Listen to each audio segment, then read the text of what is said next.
27 surat An-Nahl mulai ayat pertama. Surat ke-27 mulai ayat pertama. A'udzu billahi minasy syaithanir rajim. A'udzu billahi minasy syaithanir rajim. Bismillahirrahmanirrahim. Bismillahirrahmanirrahim. Ya, surat-surat Makkiyah itu sebagian besar, hampir keseluruhan itu selalu terkait dengan kitab suci Al-Quran, terkait dengan wahyu, terkait dengan ayat-ayat Allah, ayat-ayat Quran, terkait dengan firman Allah, terkait dengan mukjizat Al-Quran. Ini surat An-Nahl juga begitu. Di awal surat, awal ayat pertama itu ada dua huruf hijaiyah, huruf Q dan Sin. Itu fungsinya untuk menarik perhatian, untuk memfokuskan perhatian orang. Itu biasanya syair-syair yang bagus, gubahan-gubahan sastra, ya, kisah-kisah, termasuk pantun-pantun yang bagus itu selalu diawali untuk menarik perhatian. Sampai-sampai itu para wali itu ketika menggubah bikin cerita di dalam wayang kulit, itu biasanya diawali dengan suluk. Bapak Ibu senang wayang kulit ya?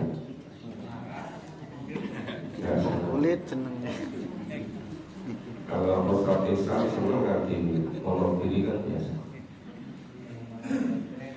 Itu biasanya akan menyampaikan kisah apa, itu diawali oleh suluk dulu. Apa dengan kata hum, apa dengan kata, itu fungsinya untuk perhatian. Itu sebetulnya dulunya itu mengikuti cengkok dari Al-Quran. Nah, kalau Al-Quran itu menggunakan huruf-huruf hijaiyah. Ada yang satu huruf, ada yang dua huruf, ada yang tiga huruf, ada yang 4 huruf, ada yang sampai 5 huruf. Itu fungsinya sama, untuk menarik perhatian, karena firman Allah yang akan diwahyukan itu pentingnya luar biasa, sangat penting. Makanya supaya betul-betul terkondisikan, supaya betul-betul fokus. Nah, setelah suasananya itu fokus, perhatian memusat, ibaratnya sesuatu itu dihidupkan dulu. Kalau alat-alat elektronik, laptop, komputer, HP, dihidupkan dulu, disiapkan dulu. Kalau olahraga pakai pemanasan dulu, warming up, pakai pemanasan. Ya, setelah betul-betul kondusif, lalu Allah berfirman, tilka ayatul Qur'ani wa kitabim mubin. Ya, ini maksudnya surat An-Nahl yang diwahyukan Allah ini. Ini ayatul Quran. Ini adalah ayat-ayat Al-Quran. Ini ayat-ayat Al-Quran. Ini firman Allah. Ini kalamullah. Ini mukjizat dari Allah. Wa kitabim mubin. Dan kitab yang mubin, yang nyata, yang menjelaskan. Kitab yang menjelaskan masalah-masalah keimanan, menjelaskan masalah kehidupan di akhirat, masalah-masalah kisah para nabi, para rasul. Maka nanti isinya itu kisah Nabi Sulaiman ketika mau pergi dengan seluruh pengikutnya, rajanya semut memberitahu pada semut-semut, ini Raja Sulaiman dan pengikutnya mau pergi. Raja semutnya memberi kode supaya masuk ke sarangnya, supaya tidak terinjak oleh Sulaiman dan pengikut-pengikutnya. Jadi semut itu memiliki struktur sistem yang luar biasa indahnya, ya. Dan anggota semut, rakyat semut itu sangat taat kepada raja semut. Maka sekarang banyak orang ingin menjadi raja walaupun raja semut daripada jadi anggota gajah. Karena anggota itu tidak bisa mengendalikan, tidak menentukan arah. Makanya istilah pimpinan sekarang katanya mulai banyak raja-raja kecil yang berani menentang kemauan raja besar. Tampaknya hidup di dunia ini penuh raja-raja. Dunia itu yang banyak itu raja dalam catur itu. Nah, sekarang muncul sekarang. Itu nanti kisahnya memang tentang Nabi Sulaiman yang mengetahui raja semut memberitahukan kepada rakyat semutnya. Nabi Sulaiman mengetahui mesa-mesa. Nabi Sulaiman itu bisa komunikasi dengan hewan-hewan binatang, dengan semut. Tentaranya itu bisa burung, bisa setan. Setan ada dipekerjakan di laut, ada di daratan. Kalau kita umat Islam tidak boleh koalisi dengan setan. Nah, itu dulu khusus Nabi Sulaiman. Setelah kembali ke sini, tilka ayatul Quran wa kitabim mubin.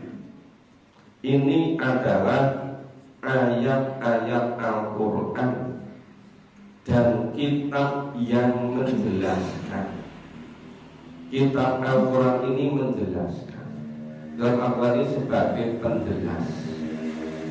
penjelas kehidupan, sebagai burhan, penjelas, sebagai furqan, pembeda, mana yang diperintah Allah, mana yang dilarang, mana yang hak, mana yang batil, mana yang wajib, mana yang haram, mana yang makruh, mana yang bukan makruh. Itu jelas semua dalam Al-Quran. Maka Quran itu kitabim mubin. Fungsinya untuk apa? Hudan wa busra lil mu'minin, sebagai petunjuk dan berita gembira untuk orang-orang yang beriman, iman kepada Rasulullah sebagai utusan Allah, Rasul Allah, sebagai Nabiullah, memberikan kabar-kabar yang sangat penting tentang wahyu. Itu menjadi petunjuk dan kabar gembira. Iman kepada wahyu yang diterima Rasulullah, yang isinya lengkap, iman kepada Allah, iman kepada malaikat, iman kepada kehidupan di akhirat, ada surga, ada neraka, ada rangkaian perjalanan hidup, ya, ada namanya kiamatul sugro, ada kubro, ada yaumil ba'ats, ada yaumil mizan, ada surga, ada neraka, dijelaskan berulang-ulang. Dan itu busro, kabar gembira bagi orang-orang yang mukmin, orang yang bertakwa. Isinya juga peringatan bagi orang-orang yang hidupnya mengingkari Al-Quran, mendustakan Al-Quran, hidupnya tidak mengikuti Al-Quran. Sekarang ini kebanyakan orang tidak menganggap penting Al-Quran.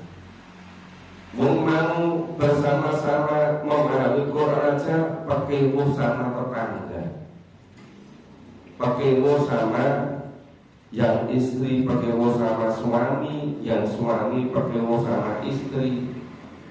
Sebetulnya ingin mendengarkan, ingin bersama-sama memahami Quran di masjid DM, tetapi istrinya tidak mau ke masjid DM, maunya masjidnya ganti MD. Aneh-aneh kan? Nanti sebaliknya, istrinya sebetulnya inginnya ke masjid DM, tapi suaminya nggak mau. Istrinya pakai sama suaminya. Lu hidup di dunia cuma sangat sebentar, kok kalah dengan pekimu, kalah dengan gak enak. Gak enak itu kalau memanfaat itu dia, kenapa? Terlalu dekat dengan rumah, harus mencari tempat yang agak jauh dari rumah. Makanya yang dekat-dekat masjid itu tidak mau ngambil Quran ke masjid.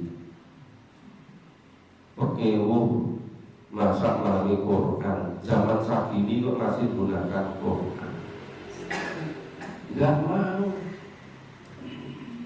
Betapa banyak yang begitu, bukan satu, bukan dua, bukan puluhan, bukan ratusan, bukan ribuan, itu miliaran yang begitu. Iya kan? Sama kelihatannya nggak, Quran itu sesuatu yang remeh-temeh, nggak penting. Sekedar pekewo sama suami, sekedar pekewo sama istri, sekedar pekewo sama tetangga. Nggak enak kalau ke masjid kan? Kenapa? Yang orang itu sudah dipesan-pesan betul, jangan ikut-ikut memahami Quran ke masjid DM. Padahal itu yang pesan itu hanya orang. Yang orang itu sebenarnya nggak ngerti sama sekali hakikat hidup ini. Dalam sejarahnya, sejak kecil memahami Quran juga tidak, nekuni Quran juga tidak, memahami Quran juga tidak, tapi ngomongnya itu dipegang orang. Dan kebetulan orang-orangnya lebih senang dengarkan ngomongan orang daripada firman Allah. Ini banyak terjadi di mana-mana. Terjadi berhari-hari, berminggu-minggu, berbulan-bulan, bertahun-tahun. Itu kalau misalnya saya jelaskan dan ini membaca melalui Quran, itu pengaruhnya kalah dengan orang yang tidak sekolah sama sekali. Itu lebih banyak diikuti. lebih banyak pengikutnya. Ini karena apa? Karena menganggap Quran ini nggak penting. Quran ini dianggap remeh-temeh. Padahal ini yang menjadi pedoman hidup, yang menjadi jalan hidup, yang menjadi petunjuk hidup. Ini yang Allah fardukan. Innalladzina faradu 'alaina Quran. Sesungguhnya Allah yang memfardukan atas kamu Al-Quran. Ini di surat Qasas. Di surat An-Nisa Allah berfirman, wala hadainakum ila siratum mustaqimah. Dan sungguh kami Allah beri petunjuk ke jalan yang lurus. Lah siratum mustaqimah itu apa? Ya Al-Quran ini. Di surat Bani Israil atau Al-Isra juga disebutkan, inna hadzal Qur'ana yahdi lillati hiya aqwam. Sesungguhnya Al-Quran ini betul-betul ya, menunjukkan kepada jalan yang lebih lurus, jalan hidup, pedoman hidup, petunjuk hidup. Allah berfirman, hadza basairu linnas wa hudan wa rahmah liqaumi yuqinun. Al-Quran ini pedoman hidup untuk manusia, menjadi petunjuk dan menjadi rahmat bagi orang-orang yang meyakininya. Lah kenapa kebanyakan orang kok mau ngambil Quran sahabat kepo sama orang? Karena nggak meyakini, tidak tahu fungsi Quran, tidak tahu manfaat guna Quran. Kalau diberitahu itu kalah dari pengaruh-pengaruh yang lain. Nah, makanya relatif sedikit. Makanya kalau ada di antara manusia yang mulai ada kemauan, keinginan, kecenderungan untuk bersama-sama memahami Al-Quran, itu saya kira hal yang sangat berharga. Barangkali itu yang paling berharga. Barangkali bahkan tidak bisa dinilai dengan apapun, kekayaan apapun. Karena kalau misalnya betul-betul suatu ketika bisa istiqomah memahami, mengamalkan Quran, itu yang akan menyelamatkan, membahagiakan, mensejahterakan, menjamin hidupnya dunia dan akhirat. Nah, dia itu selama-lamanya. Ada juga yang jauh-jauh datang ke bumi Mataram, ke Ngayu Jogarta. Tahu tiap pagi dipahami Quran di masjid, sore hari dipahami Quran di gedung Kala. Itu ke masjid sholat jamaah iya, tapi memahami Quran enggak mau. Begitu salam, dikir, buru-buru pergi, khawatir terdengar suara Quran. Jadi khawatir terdengar suara Quran. Ada nggak yang begitu? Makanya begitu salah, dikir sebentar, terus dengar suara motor. Tampaknya buru-buru, khawatir nanti keburu kedengaran suara Quran. Begitu suara Quran mulai dibaca, sudah jauh itu. Anggap sudah selamat, sudah nggak mendengar. Nah, coba. Padahal kalau zaman Nabi itu dari negeri-negeri lain, dari kota-kota lain, bangsa-bangsa lain, berumbung-rumbungan Nafaro. Nafaro itu kira jumlahnya minimal 3 sampai kira-kira 9 orang. Itu datang jauh-jauh ingin mendengarkan wahyu yang dibacakan Nabi. Akhirnya sekian bulan berikutnya berumbung-rumbungan masuk Islam. Ada yang semula tradisi haji ala sebelumnya, musim haji, mereka datang ke Ka'bah dari berbagai macam penjuru. Kemudian Rasulullah membacakan wahyu ayat di sekitar Ka'bah. Ada orang-orang yang kemudian mendengarkan, itu yang kemudian tertarik. Kenapa? Mereka mudah tertarik karena Al-Quran berbahasa Arab, sedang bahasa mereka hariannya juga bahasa Arab. Itu termasuk yang orang-orang dari Yasrib. Itu sekitar 2 tahun, 3 tahun sebelum Nabi hijrah. Itu sudah ada rombongan dari Yasrib yang datang ke Mekah, yang semula ibadah ala agama sebelumnya. Karena di dalam Ka'bah sudah penuh dengan patung. Tapi mendengarkan Rasulullah bacakan Quran, akhirnya tertarik. Dan tertarik kemudian terjadi kesepakatan. Kemudian masuk Islam. Kemudian itu yang amal murah menjadi informal. Kalau model sekarang mungkin apa disebut apa kurir atau jenis. Itu pembuka jalan. Nanti tahun berikutnya terjadi lebih banyak lagi. Tahun berikutnya lebih banyak lagi.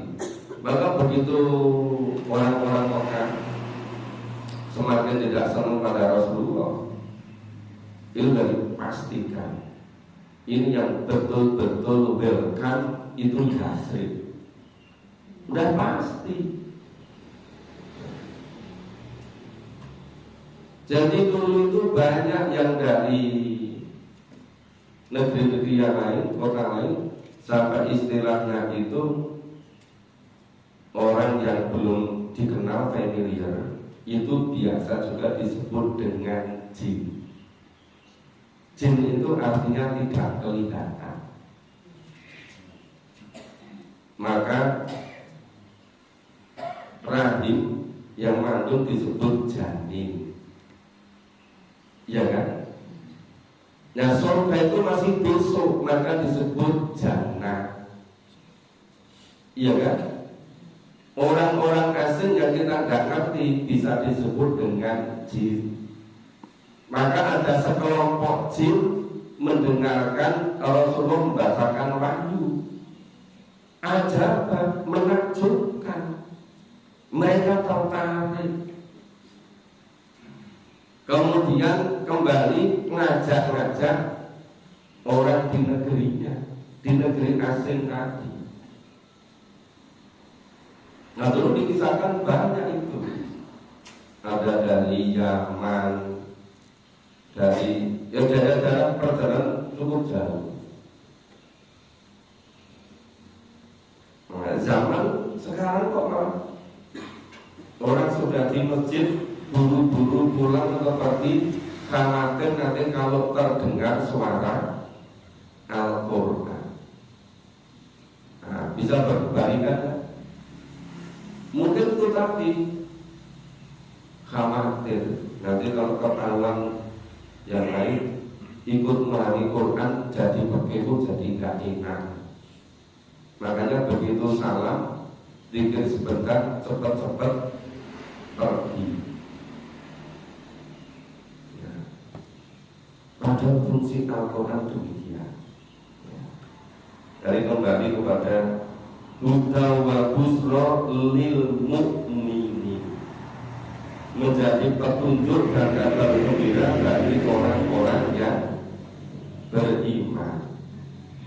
Siapa itu? Alladzina yuqimuna sholata wa yu'tuna zakata wa hum fil akhirati hum yuqinun. Orang-orang yang mendirikan sholat, yang mengeluarkan zakat, mereka itu iman kepada kehidupan di akhirat. Jadi syaratnya itu yu'minun, yuqinun, meyakini. Mereka itu meyakini adanya negeri akhirat, kehidupan di akhirat yang khalidina fiha abada. Bisa enggak? Kita misalnya yang sudah memulai istiqomah memahami Quran, itu mengikuti cara hidup ala sholatu sholat dulu, ala para sahabat, ala muqtadi, pemula. Apa? Begitu sudah yakin kebenaran Quran, sudah mulai paham tentang Quran, itu tidak mau diam, selalu bergerak menyampaikan ayat Quran, ngajak yang lain, ngajak yang lain untuk bersama-sama memahami Quran. Nah itu kerja-kerja sholatus sholat, itu kerja-kerja muqtadi, itu kerja-kerja para sahabat Nabi. Itu begitu. Ya kalau sekarang ya bisa menggunakan berbagai macam media, berbagai macam cara. Bisa ketemu langsung, bisa ketemu tidak langsung, bisa ketemu secara menggunakan media, bisa katanya bisa dengan cara kopi darat. Ada kopi udara, ada kopi darat. Yang belum ada garam laut. Ini apa pakai garam udara atau garam darat, tapi saya pakai kopi darat. Ini kalau kita mau mengikuti apa yang dilakukan oleh para sholatus sholat, para muqtadi, para sahabat Nabi, tentu sangat mulia.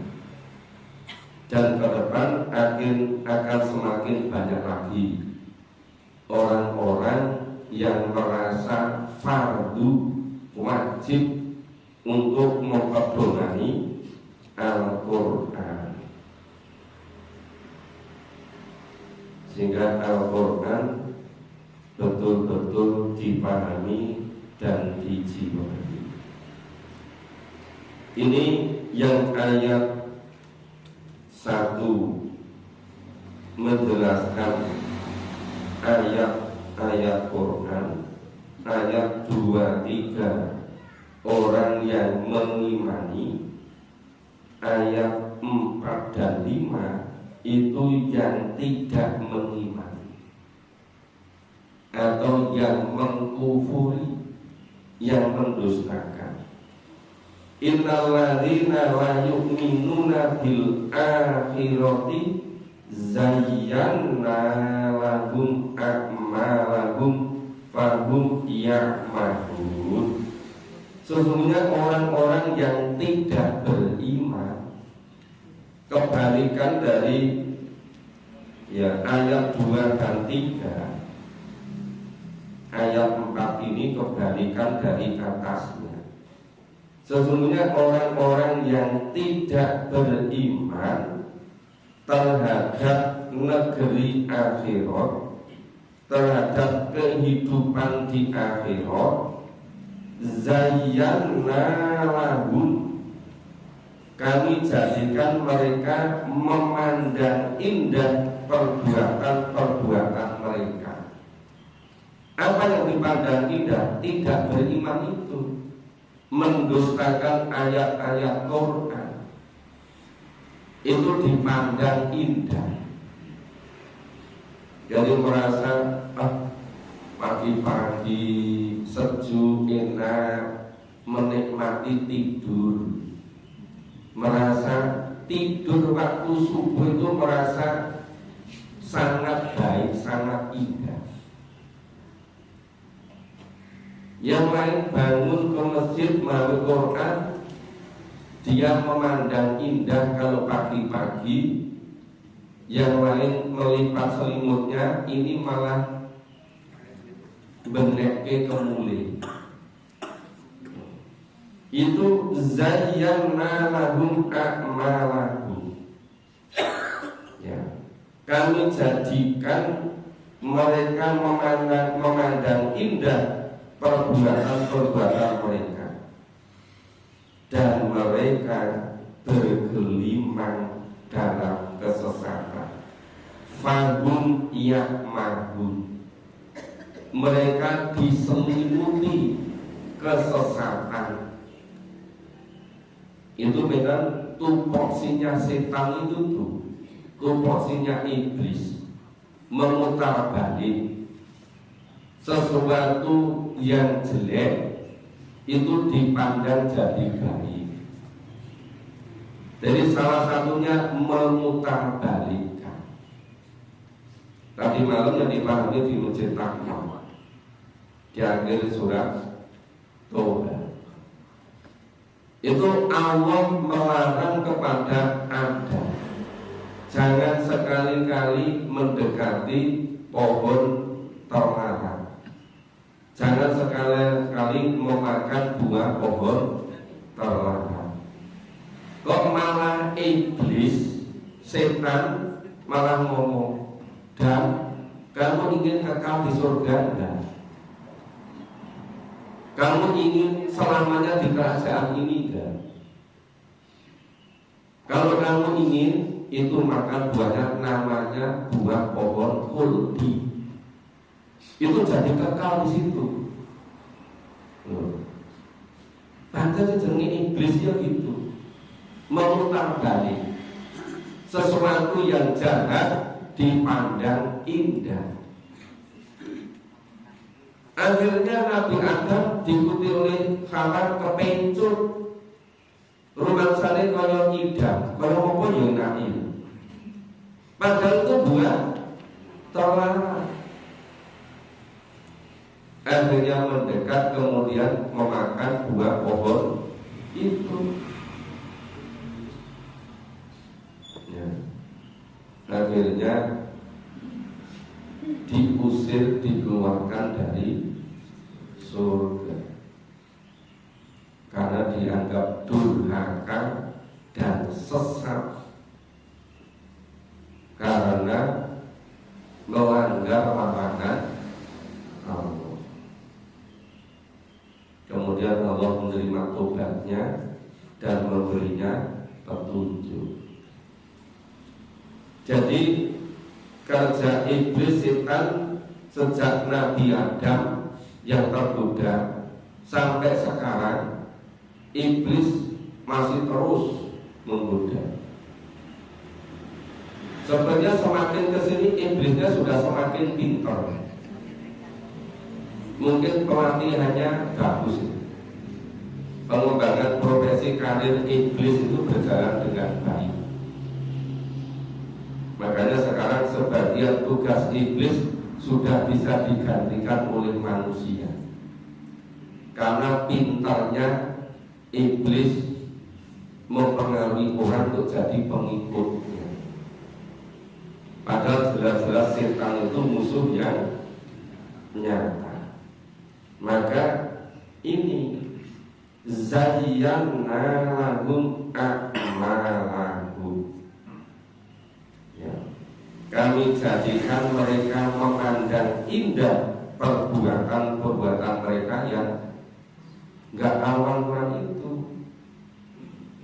Fahum ya'mahun, maka mereka bergelimang, diliputi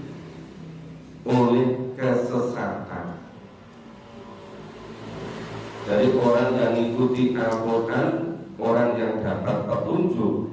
Orang yang mengingkari Al-Quran itu orang yang sesat. Ada yang sengaja menyesatkan diri dengan cara apa? Mengikuti ngomongan orang-orang yang tidak senang pada Al-Quran. Mereka mempengaruhi terus. Nah, itu dengan sengaja menyesatkan diri. Padahal hidup di dunia sangat sebentar.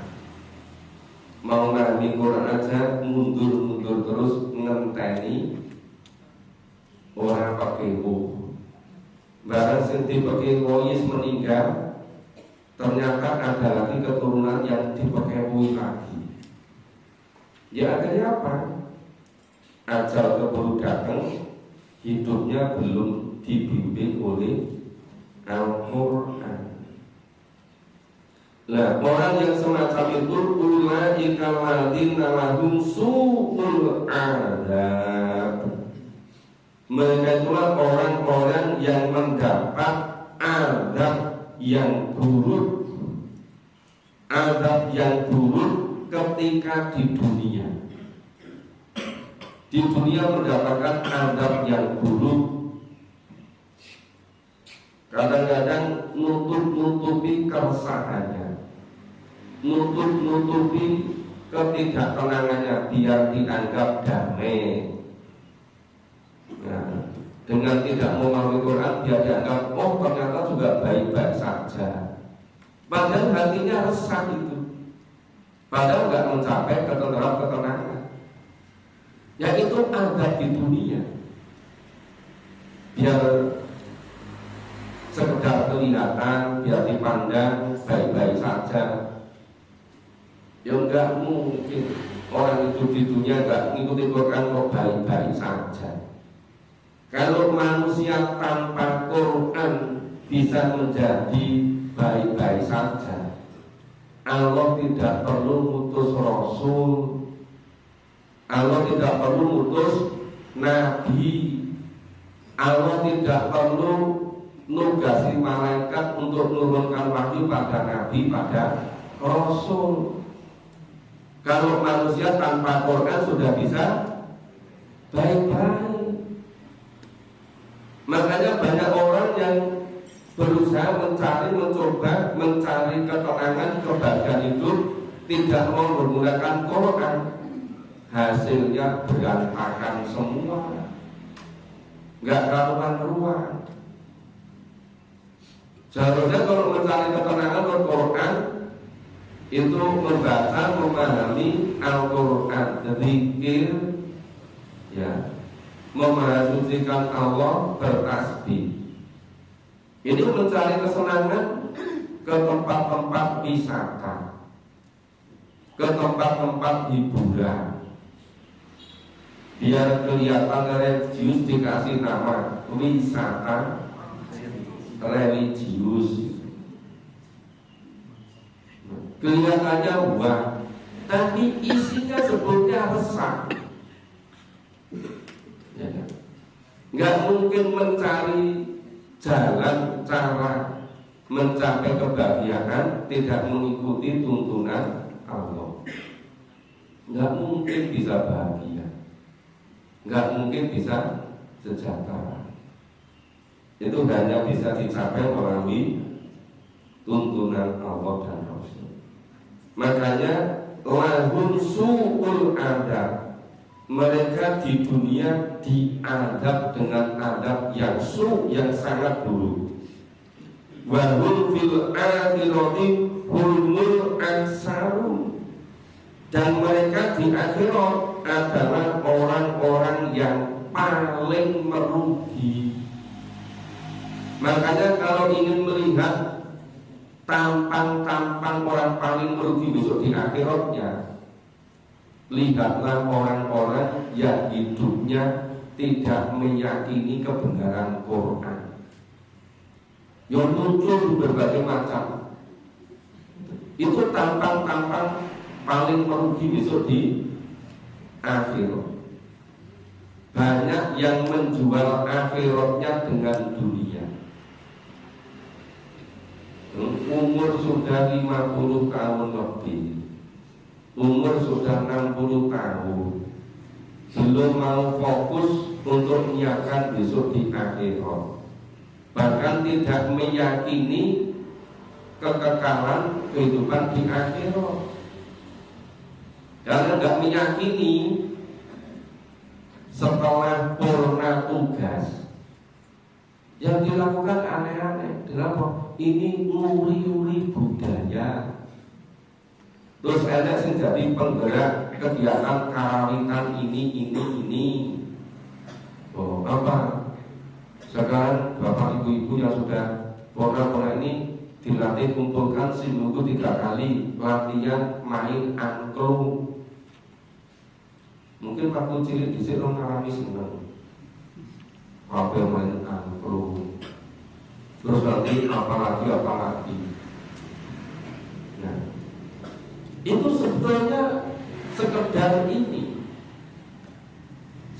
untuk mengisi waktu, karena nggak tahu yang sebenarnya ngisi waktu untuk apa. Makanya sekarang semakin banyak kan sekolah-sekolah lansia. Katanya untuk apa? Untuk memberdayakan usia lansia. Padahal seharusnya itu ngerti Al-Quran itu usia surga. Itu yang paling menentukan kan? Tapi kenapa bolak-balik diisi yang tidak ada hubungannya dengan akhirat? Karena orang-orang itu melakukan kebiasaan yang dilakukan sejak kecil. Sejak kecil sampai usia pensiun 60 tahun, 58 tahun, nek sing pensiun 65 tahun, itu orang biasa meyakini Quran. Orang biasa memahami Quran. Makanya ketika purna tugas, nggak condong untuk memahami Quran. Akhirnya obsesi sebelumnya ketika belum pensiun, belum punya waktu, itu terus jadi direalisasikan. Oh, sudah punya keinginan lama, ingin mengumpulkan ini, mumpung ini kesempatan. Padahal seharusnya itu waktu emas untuk menyiapkan akhiratnya. Tapi banyak yang sekedar untuk feeling time, membunuh, menghabiskan waktu. Itu di mana-mana terjadi. Itu nanti yang disebutkan di ayat 4 dan 5. Ulaika ladzina lahum su'ul adab. Mereka itulah orang-orang yang mendapat adab di dunia yang buruk, adab yang buruk di dunia. Wa hum fil akhirati humul ahsanun. Dan mereka di akhirat adalah orang-orang yang paling merugi. Bikin karya macam-macam. Ditanya, kenapa Pak? Sekarang usia sudah menjelang 70, kok membuat rumah yang bagus seperti istana? Loh, ini sudah kami impikan dulu semenjak mulai bekerja. Setelah pensiun 4 tahun itu baru bisa terrealisir. Loh, kenapa kok nggak disiapkan untuk istana besok di surga saja? Loh, nggak percaya kalau besok ada hidup di akhirat, ada surga, ada neraka. Makanya obsesinya hanya duniawi. Itu betapa banyak yang begitu. Kelangenane opo? Ngisik-isik mobilnya jam komplit. itu waktu masih kerja nggak sempat ngopeni mobil. Begitu sudah pensiun, sudah purna, wah pelampiasannya ngisi-ngisi mobil, harus kinclong. Agak mudah sedikit wis bingung. Iki nek sawan mobil ning ndi yo sing nyebab iso kinclong iki. Padahal itu hanya hobi kesenangan. Coba kalau itu disalurkan untuk menginclongkan besok itu di surga selama-lamanya, betapa hebatnya. Nah, mudah-mudahan ayat 1 sampai ayat 5 surat An-Nahl ini betul-betul bisa kita pahami, bisa kita ambil pelajaran, kita ambil hikmah. Sudah suruh. Demikian Bapak Ibu pada hari ini, semoga bermanfaat. Kita akhiri dengan baca hamdalah dan doa rahmat. Alhamdulillahirabbil alamin. Subhanallah wa bihamdika asyhadu an la ilaha illa anta astaghfiruka wa atubu ilaik. Wassalamualaikum warahmatullahi wabarakatuh.